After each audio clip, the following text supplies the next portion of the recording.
And if you could just introduce yourself. I play keyboards in Alice. My name is Anna Maria, and I am the founder and vocalist in the band Vajra.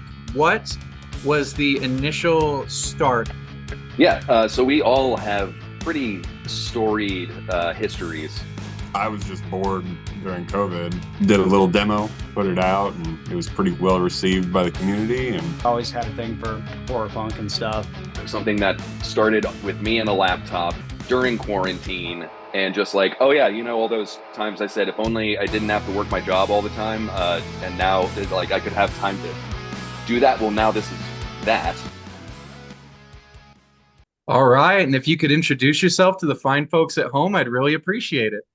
Hi, I'm George, also known as GD Fangs from the band Hideous Monster.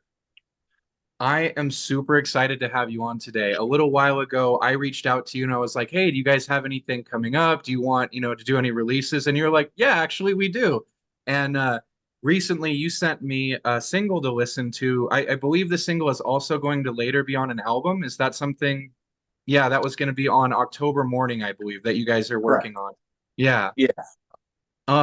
So I have to say, after hearing it, I am in love. Like that opening riff, and that whole section, that opening section is such a powerful driving riff. It's got this kind of thrashy energy without being thrash. And I absolutely fell in love with it. The whole song, the song, by the way, I'm sorry, I skipped over all of that, is Psychedelic Witch for the audience at home. Right. And I just have to say it's amazing. So why don't you tell us a little bit about it? What was the start of it? Well, for that particular track, that song is like loosely based off of an old horror movie called Garden of the Dead, and it was about these zombies getting high on formaldehyde fumes. So that's really what it's kind of about. It's just about being, a zombie and getting high on formaldehyde fumes and walking around a graveyard, and maybe hallucinating from the formaldehyde, so you're seeing psychedelic colors. So that's really the I don't know, the gist of what that song is about. For sure. The album October Morning, we're a lot of bands now, if you take notice, they release one track at a time instead of like a full length album. And it's kind of more economical that way for the band, because you can feature, a song and promote it, have time to promote a song, and maybe do a video for the song. And it just makes the album stretch a lot further than just like, letting it all out there at once. That's really smart. Yeah, I've actually noticed that trend, but every time I see it applied, I always think to myself, like, I remember when I was younger, the average length of recording, putting out for like an album a band would do would be like 2 years, right? And they would promote. And in that whole time, it's like, yeah, you'd be on tour and stuff, but that's 2 years where people aren't hearing your music. And so every time I see this kind of thing where bands have started putting out, hey, let's put out this single and this single, like you said, I am so glad we're in a time where bands can do that and they can self-promote and self-release and do those kind of things. And I wanted to focus in on Psychedelic Witch for a minute. I wanted to go back to that because I do, for the audience at home, this track in particular was the one that I got to listen to, and I'm super excited about it. I won't spoil it too much, but it is a cool journey. There's this really cool riff at the beginning, and then it kind of transitions to these different sections with this killer solo at the end. So as far as like the music goes, what was the inspiration for that? Because this is like pure, unadulterated, uncut rock and roll, and I'm just in love with it. Thanks. Yeah, Hideous Monster is like, I guess technically labeled as like a horror rock band. It's like loosely labeled, but I'm an '80s guy, so like a lot of the time I write, pretty much a lot of the riffs, for the songs and some of the lyrics. So I always go back to like Motley Crue and Kiss, but then I love Typo Negative and Metallica. So I get all of this inspiration from these different bands. We kind of throw it together and make our own sound, Oh, for sure.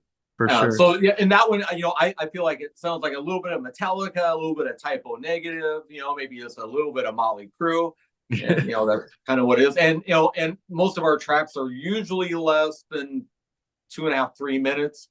But that was like a 2.5 minute song, and we're gonna have tracks on our album October Morning that are like 5 and 6 minutes long, which is really long for anything that we've ever put out. For a track, for once in a track. So what's inspired this wanting to do these longer songs and that kind of thing? I think the singer that we're working with now, Steven Demon, Steven is he's got a bluegrass background. So he's not really from a rock and roll or a horror or any of that. So he likes to tell more of a story. And you could kind of tell which songs I probably have had more my hand dabbled in than him, because the longer ones are usually him. He's telling the whole story, which is kind of cool. That a lot of people like that. I like more of the big chorus, like the innuendos and the tongue in cheek kind of. For sure. He's definitely more technical than me. I see. Well, that's cool though that you guys are able to work together and you're able to blend those two different styles together, and it still sounds like you guys. At least that's what I would imagine is when it comes out. What inspired the name of the album? October Morning. Well, I guess bands always kind of like throw loose ideas around when it's coming to like name, an album. But another one of the main tracks on the album is going to be called, it's called October Morning. Okay. And it's a real strong punk, almost kind of has like a late 80s, early 90s feel to it. And it just was a really strong song. So it's like, why not just call it October Morning, and then plus, Hideous Monster is kind of one of those bands that's a little bit more of a vibe. So October Morning, you would think like, well, this is going to be something that's going to be played more around, in the fall seasons. So October, crisp morning, cemetery, fog. For sure. As far as I know, is this true? Is that you guys are from Portland, Oregon, right? Yeah, we're from Portland, Oregon. Okay. The reason I'm asking is because I'm also from the Portland metropolitan area. That was where I originally I was born and raised and all of that. And so I've got to ask, what is the horror rock, horror punk scene like in Portland? Because when I was there, it was nothing. I didn't know, like I had never heard of you guys or anything until I left. And that was like 5-6 years. No, it was longer than that. 7 years ago now. So everything has changed. I just went back and visited recently, and like the music scene is kind of blowing up there with all sorts of different genres. But how do you feel the horror punk or horror rock kind of genre is in Portland right now?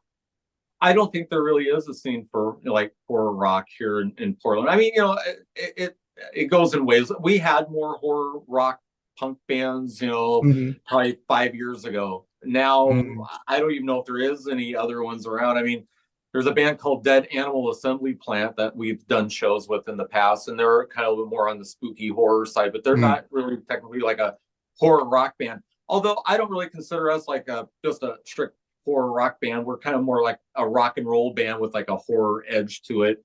We fit in that genre. We played a show not too long ago with Wednesday 13. It sold out, so I consider Wednesday 13 kind of like the horror rock thing. So, I mean, a good act comes through, you're going to get a really good turnout. But as far as the scene goes, it's all over the board here in Portland. There's some things that, I would never think would be popular, like bluegrass and stuff is popular here. And there's still a blues scene here. There's jazz. There's pretty much, everything. And horror rock is always one of those things that's a little bit more of a novelty almost in any city. It's just that one thing that like people that are into it are really into it, but it's just a smaller group of people. For sure. Well, the whole thing we're doing here on Heartfelt Horror is we're reaching out and we're trying to find bands from all over the world that we enjoy, whether it's horror punk, whether it's goth rock, whether it's whatever. And I'm glad that I'm glad that you're there in the hometown representing what I call the dark alternative. You know what I mean? Like Yeah. I'm glad someone's there because I it breaks my heart hearing what you just said. But Well, I it's hard. I mean, you think about it, like a lot of it's hard to keep a band together, yeah, for a year or two. I mean, Hideous Monster's been around now for I think this is going on our 8th year, and that's we've had crazy. different members, and all the. It's just a different time for having a band. A Hmm. lot of things are do it yourself. There's a lot of self promotion. There's Yeah, now no record labels really helping a lot of these bands. So it's all do it yourself by the band. for So it makes sure. it hard. It makes it hard. Yeah, yeah. Um, what would you say though are in Portland are your favorite venues to play? Oh, my favorite place to play is definitely the Bossa Nova Ballroom. Oh, okay, yeah. And that's where we played with Wednesday 13. But I've played there several times, and it's a really nice old building, and the woodwork is incredible. It's got a nice stage. It holds about 500-600 people. So Mm, when it gets filled up, it's really intimate and like it's just yeah. So that's one of my favorite. And I like Dante's mm. Inferno downtown is another fun one to play. Um, I used to love to play at the Satyricon, but that's long gone. I was in other bands. I Oh. played there many times. Yeah, And my amateur I had a band way back in the day, way when I was in early in college and stuff like that.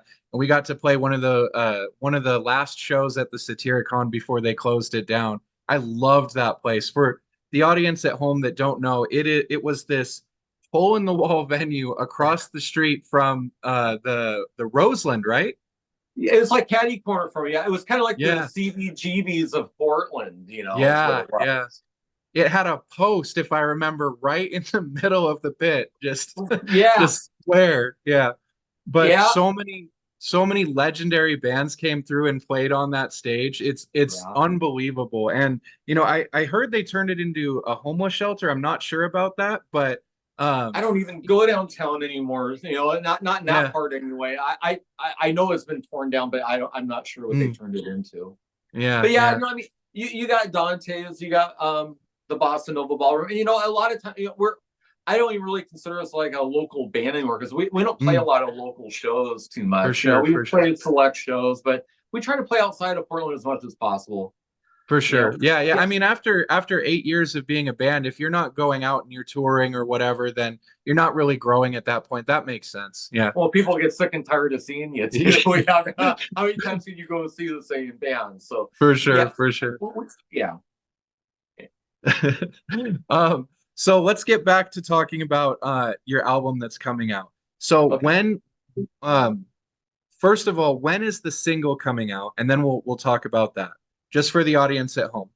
Yeah, the single "Psychedelic Witch" will be released on Spotify March the 23rd, and Okay. that goes to Spotify and all the social media outlets. It goes to CD Baby, and then it gets distributed out. So, and hopefully a video to follow. For sure, for sure. And what about the album? When can fans of your guys' music expect that to come out? Well, it's pretty much all done being mixed and mastered. We record at Falcon Studios, and I know they got a little busy, so we're getting them one at a time. So as we get them all, I'm expecting to have them here within the next like 30 days. We're gonna like either have this one made into a cassette, or a full size album. We did that with our last album, Blood, Sweat, and Mm, Fear. We did the full size album. People loved them. We're lucky enough to have Johnny Bush do our artwork, which he works for Wednesday 13. He works for Ghost. He works for Rob Zombie, and he commissions for us too. So he's a incredible artist, and we love featuring his stuff. So that's so cool. we're gonna put it out as soon as we can. For sure, for sure. Well, before we go, are there any bands that you would like to shout out or any events, anything like that? And is there any social media stuff that you want to call out so that the audience at home knows how to find you and where to go? Well, it'd be great if everyone could subscribe to our YouTube channel, Hideous Monster Official. It'd be great if you could subscribe to Spotify or any other social media platform. Watch us, like us, love us. It helps. It keeps us going. As far as a shout out, I just shout out to all the bands. Hey, good luck with everybody. I know it's really hard to be a do-it-yourselfer band these days. You have to promote and tour, and it's all self-funded. And we make our money back by selling merch and album sales and all those kind of things. So just support everybody and like who you like, and just good luck. For sure, for sure. Well, Yeah. thank you so much for being on the show. I really appreciate you taking the time to come on. I had a wonderful time with this conversation, and I'm excited for that album to come out. Thank you. And yeah, I really do appreciate you having me. And we'll see you somewhere out there on a video on Facebook, somewhere in the internet world.